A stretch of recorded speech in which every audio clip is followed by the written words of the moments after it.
तरीके से काम करता है, उसका स्ट्रक्चर, उसका वर्किंग हम लोगों ने समझा, राइट।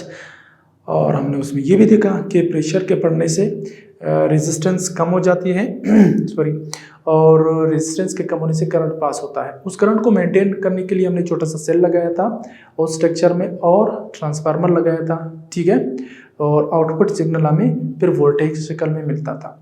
तो आज हम डिस्कस करेंगे कि जो हमारा ट्रांसमिशन है, वो ट्रांसमिशन हम वायर के बगैर अगर करना चाहते हैं तो कैसे कर सकते हैं, ठीक। उसको हम कहेंगे ट्रांसमिशन ऑफ इंफॉर्मेशन या transmission of data through space, या ट्रांसमिशन ऑफ सिग्नल भी कह सकते हैं, नो मैटर जो भी हो, ठीक है। तो थ्रू स्पेस कैसे कर सकते हैं, तो चलिए इसे समझने की कोशिश करते हैं। तो हमारा नेक्स्ट टॉपिक होगा स्टोरेज डिवाइसेस से मुतालिक, राइट।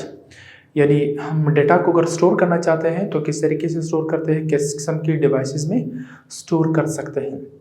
तो जिस तरह हम आम जिंदगी में देखते हैं, हम पानी को स्टोर करते हैं एक टैंकर में, ठीक है। इसी तरह अगर हम मालूमात को स्टोर करना चाहते हैं तो हम क्या करते हैं, हम बुक्स का यूज़ करते हैं, ठीक है। और इसी तरह जो खाने पीने की अशिया होती है उनकी भी हम स्टोरेज करते हैं। हम पेट्रोल पंप में पेट्रोल को स्टोर करते हैं। इस तरह मोटरसाइकिल की टैंकी में, गाड़ी की टैंकी में पेट्रोल को स्टोर किया जाता है। तो मतलब ये है बताने का कि हम आम जिंदगी में बहुत सारी चीज़ों को स्टोर करते हैं, ठीक है। चीज़ें ज़्यादा स्टोर होंगी, कम स्टोर होंगी, ये डिपेंड करता है जिस चीज़ में आप किसी चीज़ को स्टोर कर रहे हैं उसकी कैपेसिटी कितनी है, ठीक है। ज़्यादा बड़ा होगा तो ज़्यादा चीज़ें स्टोर होंगे, कम होगा कैपेसिटी तो कम चीज़ें स्टोर होंगे। बिल्कुल इसी तरीके से डियर स्टूडेंट्स, हम डेटा या इंफॉर्मेशन को भी स्टोर कर सकते हैं, ठीक है। तो स्टोर करने के लिए कुछ डिवाइसेस बनाए गए हैं, ठीक है। तो उनको समझते हैं। उन डिवाइसेस में हम क्या करते हैं, अपने डेटा को स्टोर कर सकते हैं, ठीक है। प्राइमरी स्टोरेज डिवाइसेस होते हैं और सेकेंडरी स्टोरेज डिवाइसेस होते हैं, राइट। तो स्टोरेज क्या होती है, डेटा को स्टोर करना, this is storage.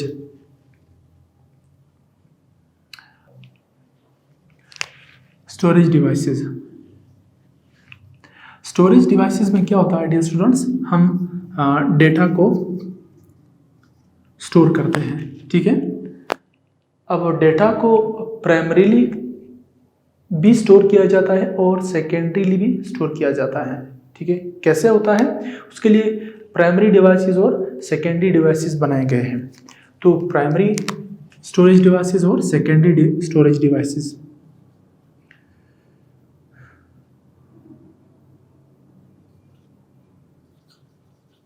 Types of storage devices. पहला होता है डियर स्टूडेंट्स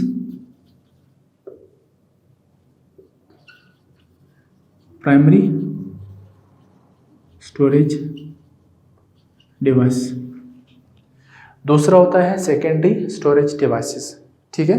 इसे वन बाय वन समझते हैं, नो मैटर।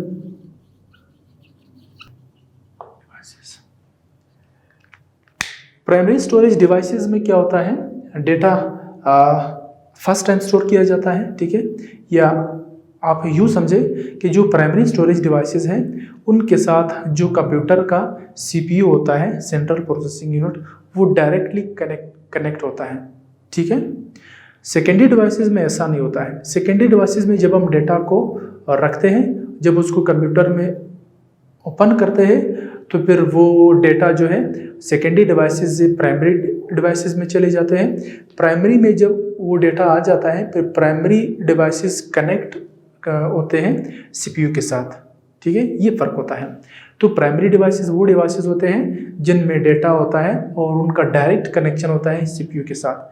सेकेंडरी डिवाइसेस वो होते हैं डियर स्टूडेंट्स जिनका कनेक्शन प्राइमरी डिवाइसेस से होता है, प्राइमरी डिवाइसेस के बाद सीपीयू के साथ होता है। यानी सेकेंडरी डिवाइसेस इनडायरेक्टली सीपीयू के साथ कनेक्ट होते हैं, जो कि प्राइमरी डिवाइसेस जो होते हैं वो डायरेक्टली सीपीयू के साथ कनेक्शन करते हैं, ठीक है। जो कंप्यूटर स्टोरेज डिवाइसेस हैं हमारे, वो दो किस्म के हैं, प्राइमरी और सेकेंडरी।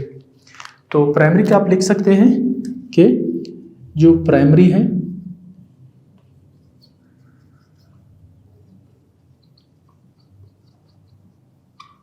इसका हम लिख सकते हैं कि these are directly connected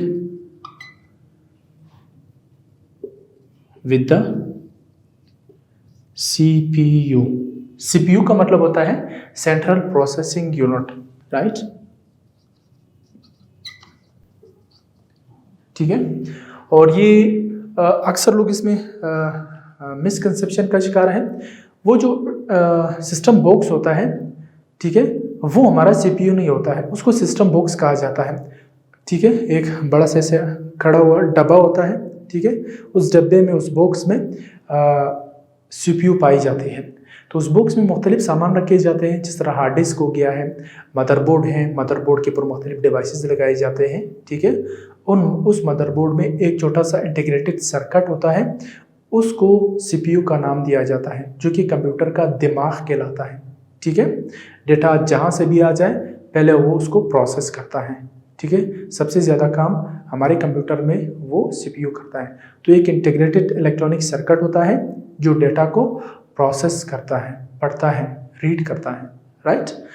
तो ये मिसकंसेप्शन ख़त्म होना चाहिए कि जो सिस्टम बॉक्स होता है उसके अंदर बहुत सारी चीज़ें पाई जाती हैं, उसको सीपीयू अक्सर लोग कहते हैं। वो सीपीयू नहीं होता है, वो हमारा सिस्टम बॉक्स होता है जिसमें बहुत सारे छोटे छोटे इलेक्ट्रिकल सर्किट्स रखे गए हैं। ठीक है, और स्टोरेज डिवाइसेस रखे गए हैं। तो ये डायरेक्टली कनेक्ट होता है। जो हमारा दूसरा होता है डियर स्टूडेंट्स, अच्छा, इसकी मिसालें क्या क्या हैं ये भी देखें। इसमें रोम है, रैम है और कैशे मेमोरी है। ठीक है, ये इसके एग्जांपल्स है, मिसालें हैं प्राइमरी मेमोरी की। जो सेकेंडरी मेमोरी होती है डियर स्टूडेंट्स, डिवाइसेस, ये क्या होते हैं? ये इनडायरेक्टली कनेक्ट हो जाते हैं सीपीयू के साथ। ठीक है, these devices are connected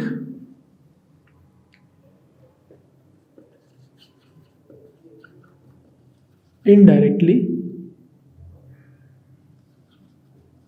with the CPU, Central Processing Unit, right?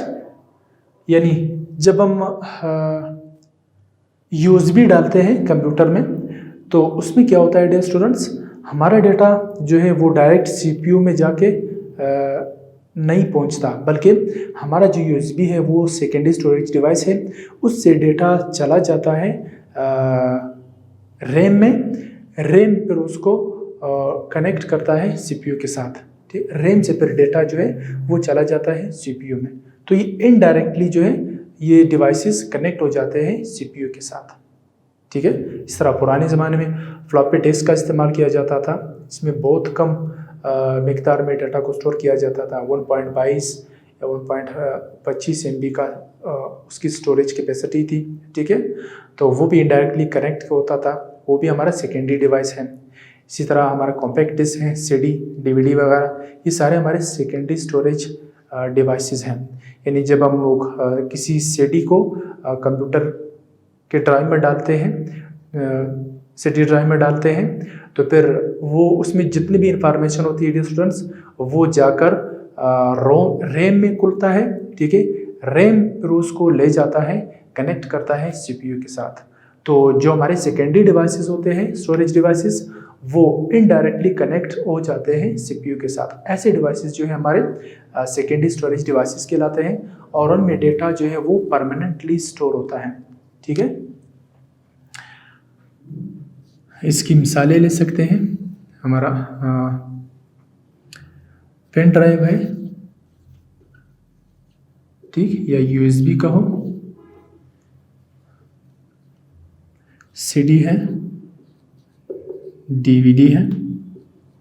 ठीक है, ये सारे हमारे सेकेंडरी स्टोरेज डिवाइसेस हैं। और इनमें एक बात नोट कर ले, डेटा परमानेंटली स्टोर हो जाती है। इनमें डेटा जो है परमानेंटली स्टोर हो जाती है, कभी डिलीट नहीं होता है जब तक हम खुद डिलीट ना करें या उसके ऊपर कोई और डेटा ओवरराइट ना करे। तो इसमें ये डेटा जो है परमानेंटली स्टोर होता है, ठीक है। मेमोरी कार्ड हो गया है, हमारा USB है, ठीक है, हमारे कॉम्पैक्ट डिस्क वगैरह है, ये सारे हमारे सेकेंडरी स्टोरेज डिवाइसेस हैं। और जो हमारा प्राइमरी स्टोरेज डिवाइसेस है, इसमें डेटा जो है वो कुछ वक्त के लिए रहता है, ठीक है। डेटा ज़्यादा देर तक नहीं होता है, इसलिए इसमें डेटा हम लिख सकते हैं कि जो प्राइमरी स्टोरेज डिवाइसेस हैं उनमें डेटा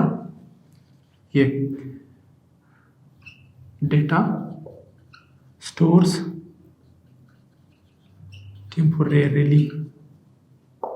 टेम्परेरी तौर पर डेटा इसमें स्टोर होता है। यानी जब हम कंप्यूटर को ऑन करेंगे तो रैम में डेटा आएगा, उसमें रहेगा। जब हम कंप्यूटर को ऑफ करते हैं तो रैम से डेटा निकल जाता है, ठीक है। रैम जो है आरजी तौर पर डेटा को स्टोर कर सकता है, ठीक है। जो हमारी कैशे मेमोरी है, रैम है, ठीक है, ये आरजी तौर पर डेटा को स्टोर कर सकते हैं, राइट। और जो हमारा सेकेंडरी स्टोरेज डिवाइसेस है उनमें डेटा जो है काफ़ी देर तक यानी बहुत अरसा तक हम उसको स्टोर रख सकते हैं। ये उस वक्त तक उसमें रहता है, हमेशा के लिए रहता है, जब तक हम खुद उस डेटा को डिलीट ना करें या उस डेटा के ऊपर कोई और डेटा ओवरराइट ना कर ले, ठीक है। तो जो हमारे प्राइमरी स्टोरेज डिवाइसेस हैं उनमें डेटा आरजी तौर पर स्टोर होता है। इनकी मिसालें रोम है, रैम है, कैशे मेमोरी है, ठीक है। तो आज के लिए बस इतना ही है। हम नेक्स्ट टॉपिक में इंशाल्लाह इसको मज़ीद डिस्कस करेंगे डिटेल में। मिलते हैं आपसे नेक्स्ट वीडियो में। टिल देन अल्लाह हाफिज़।